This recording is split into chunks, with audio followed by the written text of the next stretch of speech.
SaaS Backwards is sponsored by Austin Lawrence Group, specializing in demand gen for SaaS. It sure is noisy. I deleted 100 emails from vendors just this morning. Your buyer has gotten better at ignoring you, and you're going to need a big idea if you want to cut through all that clutter. Austin Lawrence is just the right agency to help you find it. So if your campaigns are falling on deaf eyeballs, let's talk. Visit austinlawrence.com today and let's build something bigger.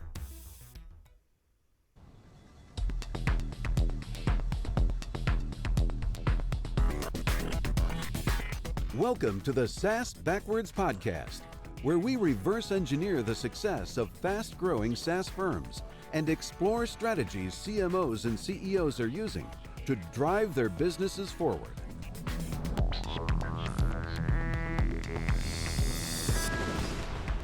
Welcome to the SaaS Backwards Podcast, a podcast that helps SaaS CMOs and CEOs to accelerate growth and enhance profitability. Our guest today is Alex George. He's the head of marketing at Hint Health. We met Alex at the Ascent conference recently in San Francisco and was really interested in their go-to-market strategy. But first, Alex, could you tell us a little bit more about Hint Health and how you came to be at the company? Jason, thanks so much for having me today. Excited to talk with you and share a little bit more about Hint. So Hint Health is a platform that's redefining healthcare in America. We provide the back-end software that the primary care industry is utilizing when they decide to go to direct pay models. So direct pay being any sort of cash pay rather than working through insurance. And what's most commonly used in our main target audience, what's called the direct primary care market. Direct primary care physicians are those who work completely outside of the insurance bounds. They work in their local communities and they build their membership up with people through the relationships that they have. And they charge a monthly membership fee or annual membership fee for those services. Everything's included in their practice. They have some kind of standalone or additional charge items for different things like vaccinations, or if they add additional services like weight loss, things of that nature. What we do is we enable that industry to grow. And we've been really successful over the last 10 years being at the forefront of that industry and really tying ourselves to the growth that we've seen there. And how long have you been with the company? I actually joined Hint full-time about 8 months ago. So that would be October of 2022. I've been working with them, though, in an agency perspective for over 3 years. So I started working with Hint in 2020, helping out at the time. I own a marketing agency and my agency was supporting them for HubSpot implementation work. And then we dove more into the marketing side of things, went through a few revs with them on different items, helped them launch some new products, do a lot of things. And eventually last year, I decided that this is a company that I truly believe in, and I'm really excited to help them grow their market share and drive this industry forward. Very cool. And then do you still use the agency to plug skill gaps and things like that? Yeah, exactly. Yeah. So we're a small but mighty team here at Hint. We have about 60 employees across the board and 2 full-time marketing folks, but we actually leverage the agency as well as a number of other, what I call collective members and designers, things of that nature in order to build out a full team and be able to be very robust in what we deliver. Yeah, absolutely. I think Hint recently had a fundraise. Is that correct? Yeah, we had a Series B last year. That would have been in March, maybe May of 2022, 45 million led by Banneker Partners. Really a great round, and it's been fun to be able to put some of that capital to work and the different things that we've done with it so far. And you were working with the agency prior to that model, so you were probably steering them in the right direction in terms of looking for the right investors in that case. Yeah, Zach Goldsworth, CEO and co-founder of Hint, really, he owns a lot of those relationships and he was the lead on that. But our agency and myself in particular were helpful in putting together the presentations, talking through some of the ideas, leading some of those conversations. Nowadays, we're very involved with the board and it's nice to be part of what we've built and what's growing in that perspective. And then we want to talk about your go-to-market motion. So I'm interested also how that evolved after the funding event happened. And it sounds like if you were working with the agency, maybe you had these plans in place. And then once the funding came through, you were able to execute on that vision. But you tell me, how did that look? Yeah, one of the great things about these investment partners that came in is they're definitely open to putting capital to work. And we had the opportunity later in the year to acquire an organization called DPC. They were a newer go-to-market EMR product that was specifically focused on the direct primary care movement. The acquisition went through, I think in October. And then my first big project was really, hey, bringing that product to market, working with our product team, ensuring that we had something to turn around and ready to go in about 6 months. That was the really big first project that we went to work on, and we were able to launch on time. We launched that in March, and it's been a really successful endeavor so far. We've still got a lot of work to do to ensure that the product is really competitive in the space and really gives us opportunity to win that entry level. But we've had great success driving interest and volume and ensuring that the sales team has what they need to be able to hit their goals. And then I'd like to talk about your content strategy because when we talked in the pre-call, it reminds me a lot of what HubSpot did with their agency partnerships and really helping them run their business better by helping them run their business better, like the tide lifts all boats, right? So you described to me a similar model, how you're really providing expertise to grow these practices. Could you talk a little bit about that and then how you're leveraging content to further that?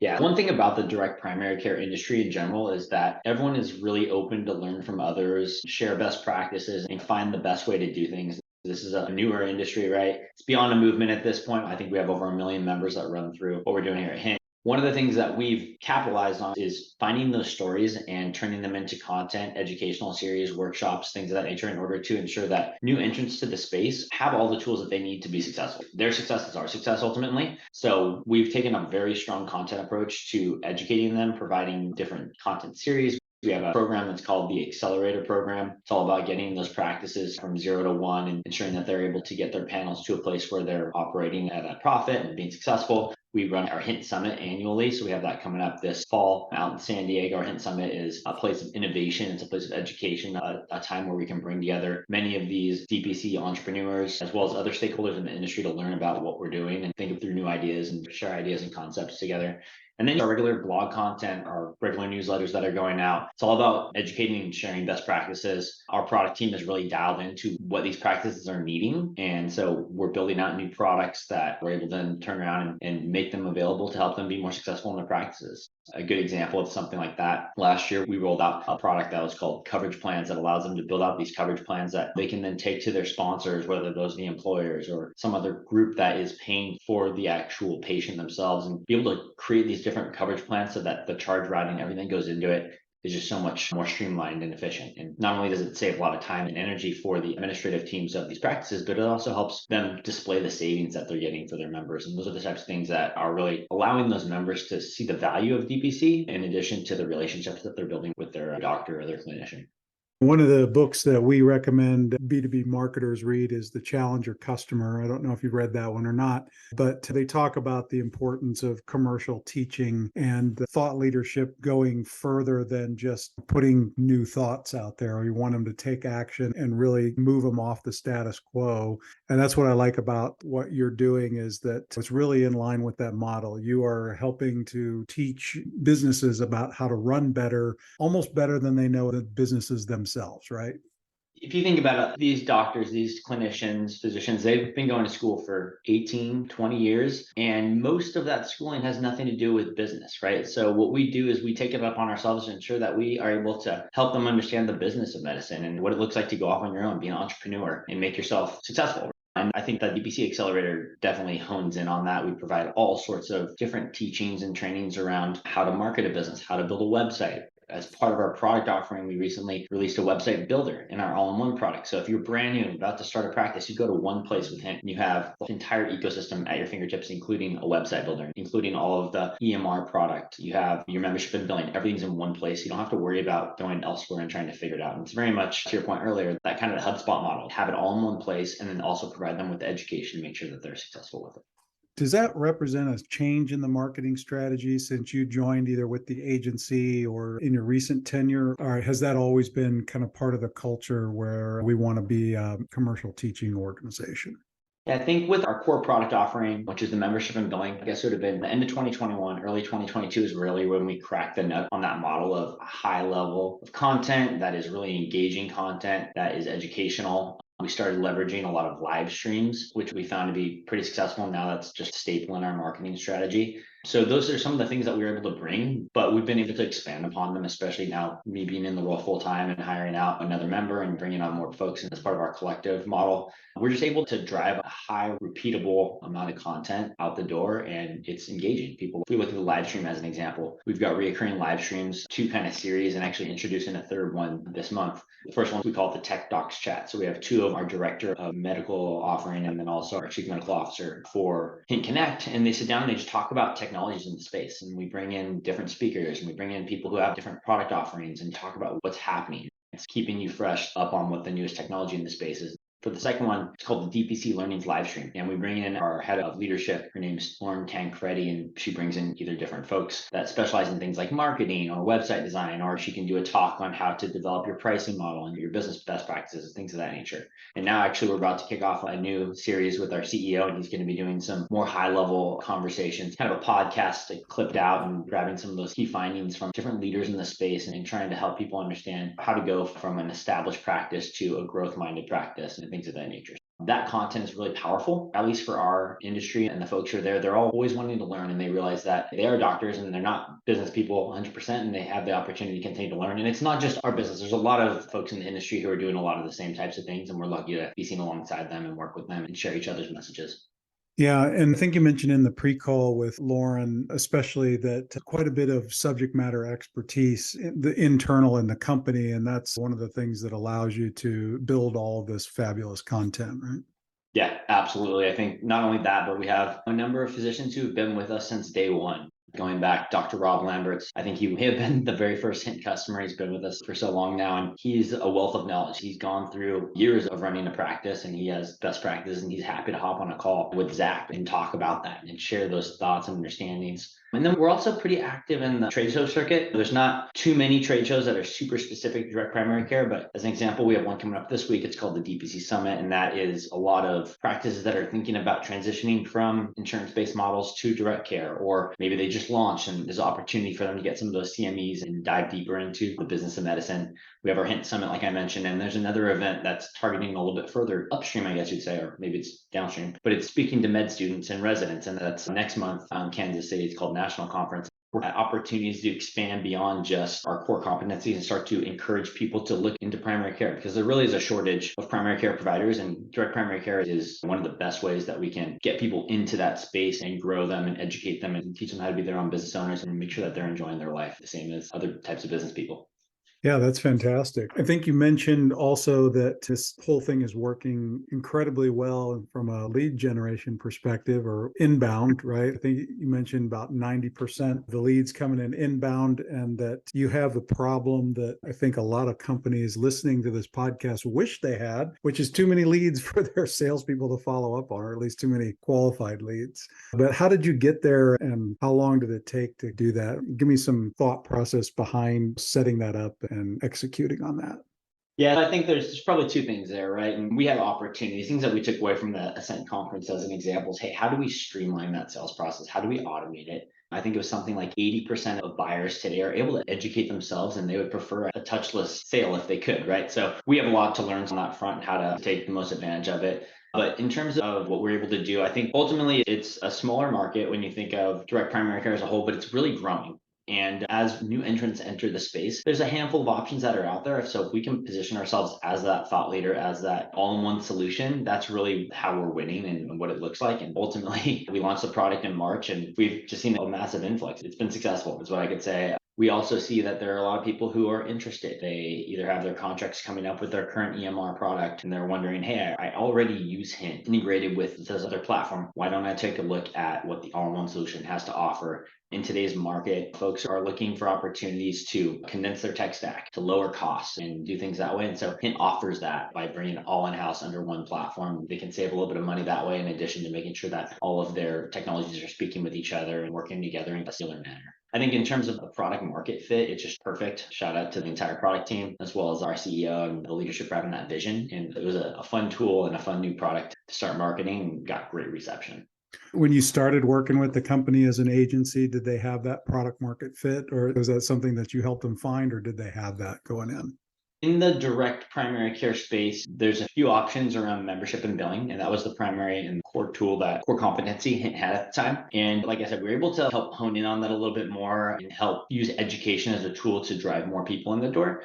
But they really had a good corner of that market. I would say maybe 60% of that. But bringing new products to market, and also last year we launched a product called Hint Connect, and Hint Connect actually is outside of the software realm of things. It's more on how do we bring DPC to the broader healthcare universe, I guess is what you would say. Hint Connect allows employers to choose direct primary care as a benefit. And so we've been able to network together hundreds of direct primary care providers throughout the United States. And then we work with employers that have local regional businesses and say, here's 3 or 4 or 5 DPCs that we can bring together to be your network, the folks that your team would go to see, and show them that actually there's a huge benefit to providing that high quality primary care offering and ensuring that there's more of a preventative health plan approach as opposed to sick care, which is what most of insurance-based primary care has to be today, unfortunately. You mentioned also the changing buyer behavior topic. I like a lot because I think it affects the disconnect, if you will. If you've read the report from Trust Radius about the buyer seller disconnect, it's really all about the changing buyer behavior and what they will or won't put up with these days. I'm just wondering, you mentioned the self-serve aspect of that, and I think that's a big part of the report. But how has that driven your website experience building, content, the customer journey? And thinking through that, how has that changed and what have you done differently for today's self-serve buyer?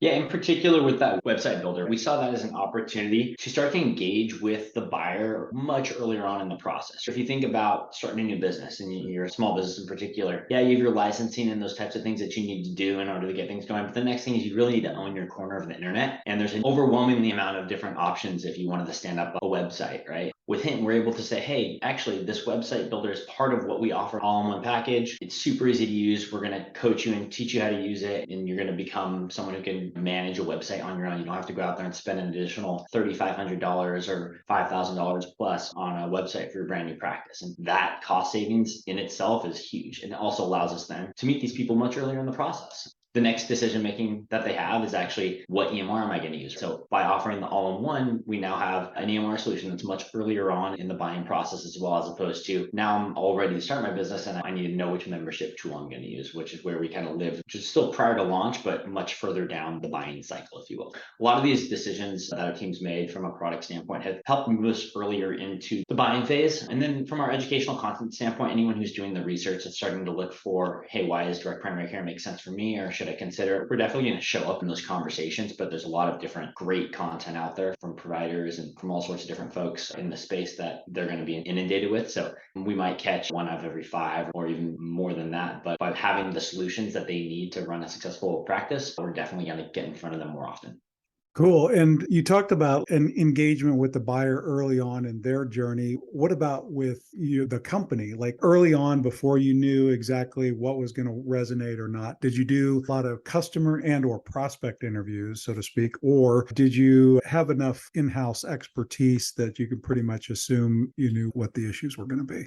Yeah, it's an interesting question. We have a ton of great feedback from customers. Our product marketing team is always having conversations, learning more, seeing what's needed, understanding what's working and how to position it. But also, we just came out of this super aggressive market, right? And a lot of people had the extra budget to throw spaghetti at the wall, see what stuck, and test out different things and have a little bit broader scope with how they wanted to try and test things. Whereas I think most organizations today are probably honing in on only spending on things that we know convert. So I was lucky enough to enter the Hint ecosystem at the time that we had a little bit extra budget and they were open to testing a lot. And we were able to test. And I wouldn't say everything worked by no means at all, but definitely we were able to find the things that did and then double down on those, find a lot more success with them in that sense. You talked a little bit about the live streaming, but also wanted to ask just in general about some of the tactics and platforms and campaigns that you've found to be successful. And I definitely like the live version of the live streaming, but also you've talked a lot about events too, and especially in person. And as those have come back, it sounds like you're really leveraging those things as well. Tell me overall, what have been the most successful platforms and campaigns? I think one thing about our industry that's great too is because it is smaller, growing, everyone talks a lot, and having those sorts of like referral opportunities in place has been huge. I would say word of mouth and spreading content and sharing success stories, things of that nature happen more organically, and we're lucky to be the recipient of those. But we do provide additional, call it sales material, things of that nature, so that when practices want to share about their Hint experience, it's easier to do so. So that's always been one thing in sales enablement types of things, ensuring that people can find you and get the information that they need when it's needed.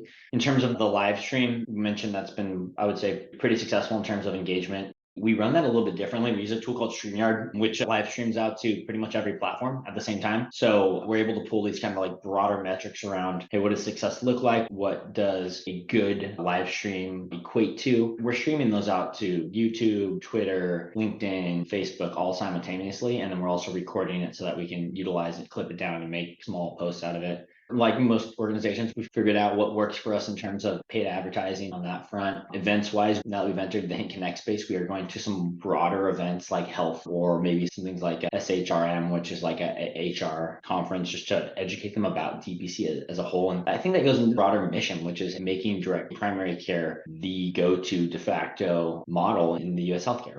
We are, I would almost call phase 2 of Hint's plan, which would be to make primary care the number one or the preferred healthcare model for folks. And we're starting to educate them. I would still say 1 out of every 10 people I talk to know what direct primary care is. So there's a lot of education that's happening when I'm walking around town, talking to folks at the supermarket, whatever it may be. They're really interested. And once they start to understand that, oh, wow, this is healthcare the way it used to be, right? My community doctor. I have a local DPC here in Santa Cruz, and Dr. Yarmin and I have a relationship. He knows my family, he knows my kids, and I can call him or I can text the office and I can connect with them really at any time if there's something that's urgent that I need to reach out about. I think that's amazing. Beyond just the sick side of it, it's also, we took an hour and a half long and dove into my health and what I want to get out of my health and what does it mean to be healthy. And they get to know you as a patient and it becomes more of a relationship. So I think just that in itself is really a profound selling point to a lot of doctors who are wondering, why am I working so hard? Why am I spending all my extra time filling out insurance paperwork and all that sort of thing? And when those types of stories can be brought up to that kind of entry point or interest level, it makes it really easy to win them as a customer.